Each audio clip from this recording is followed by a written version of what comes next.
Hello and welcome everyone. This is Blackadder at the RTS League channel, and well, as you can see, we are here with the first match of this Age of Empires Sunday between THERI clan from India and LeOs from all around the world literally. The first map seems to be almost like Arabia, as we are joining a bit late into it, and yes, it is exactly that. So let's see how this is going to go so far. Looking at the civilizations, we are seeing pretty much the standards, we are seeing the different ones for THERI. As for example, Bayonet Rex is playing Franks, which is definitely something unusual. But, well, since he can also go quite nicely for the Paladins and such, the same as Hans basically, or any other civilization, it is something that could potentially work even on open map like this. So Hans, Frank, Spanish for the THERI clan, and for LeO we have Mayans, Mongols, Hans, which is much better, or rather much usual combination of civilizations.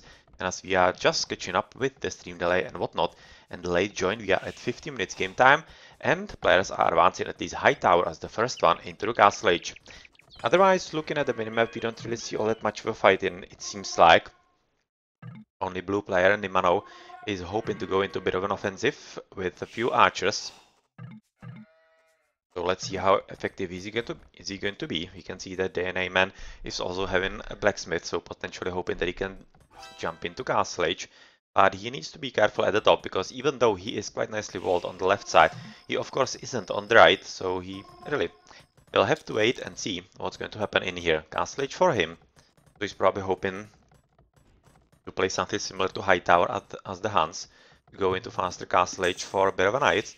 But this is going to be a bit of a problem for him, of course, as you can see that already the archers are fighting their way exactly into the pocket in here to raid the tree line, and that's one of the problems that the purple player is going to be facing in just a minute. Much more problematic situation is going to be on the gold, of course. That's going to be found pretty soon as well. And without the gold, well, yeah, you can kind of guess how it's going to go for him with the knights in the gas stage right now, trying to respond at least with a tower, which is definitely something that he needs to do, and hope that he actually loses as few villages as possible, but still it's going to be pretty problematic. One villager dead, second is going to be dead as well. At least. Let's see, maybe he can even manage it. So that's tower up, and the archers should be retreating right about now, so that's at least something. He has lost only one villager, and that's not half bad. But look at how this tree line is going to be wide open as well. He probably will have to continue with another tower as well. But in the meantime, let's check somewhere else.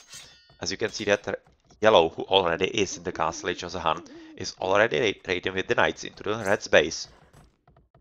Who is having a pretty decent defense of pikemen, or rather spearmen. And this poor knight actually ran into a trap, but oh well, yeah. Unfortunately, the villager didn't really retreat fast enough, but those spearmen should be getting rid of all those knights quite easily, and there will need to be quite a lot of reinforcements from high tower. But at the same time, we can see that the villages on the gold are in pretty deep trouble. There is one extra gold at the top that Red knows about, due to a very, very nicely placed outpost. So that is something that he could be going for, whereas at the very top... What? That's a bit overdone, Scout Rush, isn't it, from Solar Escape? This is not usually the number that you see of the scouts. And looking at the amount of pikemen, or rather spearmen, sorry, from the orange player, well, both seem to be kind of intent on really building all those feudal age units. This is really funny. And let's see how this is going to work for them in the minutes to come. Fortune for Solar Escape as Mongol. And he seems to be also switching into the pocket, so he's potentially going to be joining in with the yellow one, who is so far right now at the bottom. Trying to at least help a bit to Nimano. Seems to be working quite nicely, as he has also forced the opponent of the wood line at the bottom, which means that the DNA man is actually having 25 villies, and of which whole 19 out of 25 right now, 20, are actually not doing anything. Right now, all of them are idle. They are under protection of the TC, and this is pretty problematic, as even though the DNA man is already in the castle age, he has basically no economy. If we switch into him, I would be guessing, yeah, he's pretty much out of the game. Which is not going to help him at all, and he definitely needs all the help that he can get. But since the help should be arriving from the red player, who is right now quite heavily raided by this huge squad of Scout Cavalry, I'm not exactly sure that he has anything that could be helping all that much to the purple player at the bottom. So I'm slightly afraid that THERIs are going to be in for pretty much a done deal right about now, and you can see that DNA Man is right now calling the GG, as he's basically, yeah, he's out of the game altogether, as Limano is already having even crossbowman, and with the help from the Knights, this is exactly the combination that the DNA Man cannot handle himself, and without the help from his teammates, this is pretty much it for him, as he unfortunately is not going to be able to do anything at all. Red so far just having his hands full defending himself, and all those Scout Cavalry guys from Salad Escape are just waiting to do something in the offensive.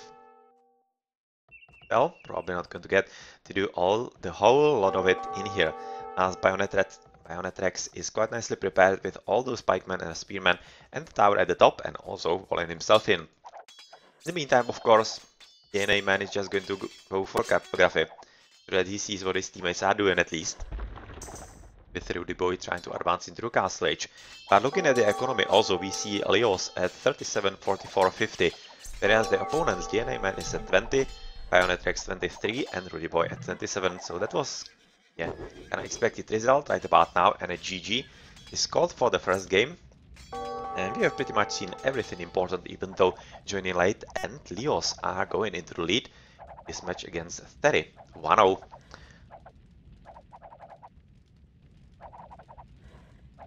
Yeah, just picking up last scraps in the purple base, and let's see how he's gonna go somewhere else. For example, with all those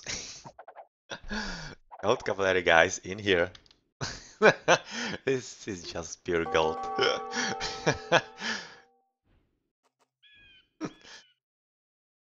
Oh man, somebody does love their scouts.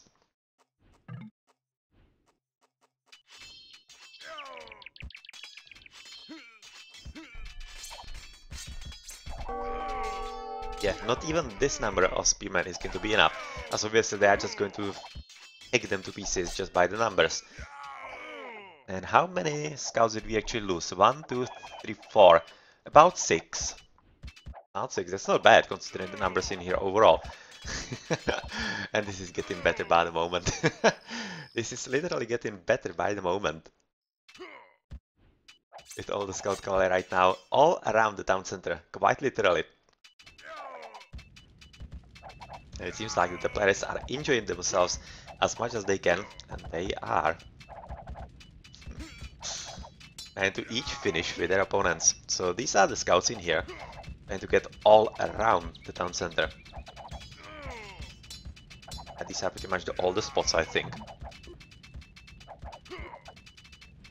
Yeah, orange playing GG, and right now it's down to the last one, Rudy Boy, who is right about now scouted also, rather raided by not only the yellow player in the pocket, the opposing pocket, but he is also being helped by Nimano, exactly the same as was the help the other way around in purple's base, and this should be pretty much the last GG coming in pretty soon, as husbandry and botkin arrow is being researched for both of these players, so yeah, there's not much that Rudy Boy can be doing against this, as he's having 21 villages, 20 now, with 17 of them idle, which means that he's basically out of resources altogether as well. We are just going to be waiting for the second game to see if THERI maybe can have some surprise for their opponents. Yesterday they played Black Forest, and in the first round, that was also the first match FPF team this season, they played Michi. So I'm kinda expecting similar kind of map for them, so that they have a bit more time to actually prepare for the onslaught from their enemies. There's not much going to be happening all around in here. Yeah, Scout Cavalry just getting everything in there, and the last design is here. Let's have a quick look at the achievements. How good have a LeO played in here? Pretty much the similar score for all of them. With High Tower having the highest. It's pretty nice rating, but Solid Escape didn't play half bad himself, with 3,200 in the score. And having the largest army, composed of just Scout Cavalry. Just scout cavalry for him. Well then, GG. GG.